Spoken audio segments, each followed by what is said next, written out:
Federal workers coming to grips with the possibility of losing their job, and a flurry of questions coming in after an email was sent to all federal employees, followed by a tweet raising concerns about job security if they didn't respond by tonight. Some of those employees at Redstone Arsenal now asking the question, what's next?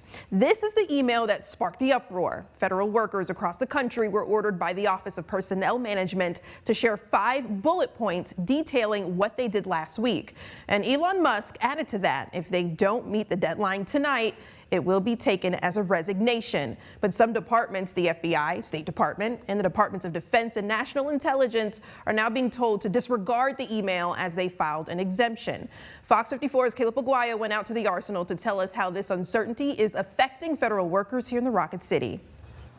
Federal workers on the Arsenal and across the country starting their week amid confusion and in some cases panic after receiving an email directing them to document their recent achievements. With round upon round of job cuts, more than a few are worried that email could mean their own position is at risk. Thousands of people working at the Arsenal are concerned about their job security after federal cuts across several departments. That includes the DOJ, the DOD, and the IRS. The current administration wants to streamline the federal government by curbing excess spending, but people here are telling me this is the wrong way to go about it. Now, I'm wondering, what about my federal employees, my co-workers? I'm concerned about it. Do they have a future? Can we go back and have a trusted American system?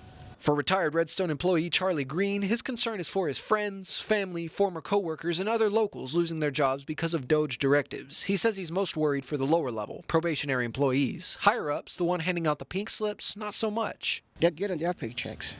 But what about the ones that's not getting their paychecks?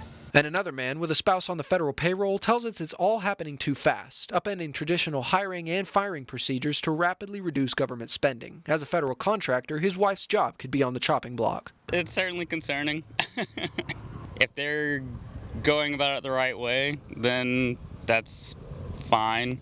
I don't mind it going through the proper channels, but it kind of seems like some of those channels are being bypassed. He's also worried about civilian workers on the Arsenal and losing what would otherwise be a great education for his children. Honestly, we've gotten great childcare at the Arsenal CDC, and I've kind of been worried about losing the teachers there, because they've been really, really awesome with our kids. And NASA's Marshall Space Flight Center gave us the following statement, quote, NASA's Marshall Space Flight Center is complying with guidance and direction provided by the Office of Personnel Management. At this time, Marshall is only processing employees who accepted OPM's deferred resignation program. It is premature to discuss any potential impacts to our workforce, end quote. Some department heads have been telling employees not to respond to the OPM email until they have a clear-cut plan in place, but others have to respond by the midnight deadline or lose their job. In Huntsville, I'm Caleb Aguayo, Fox 54 News.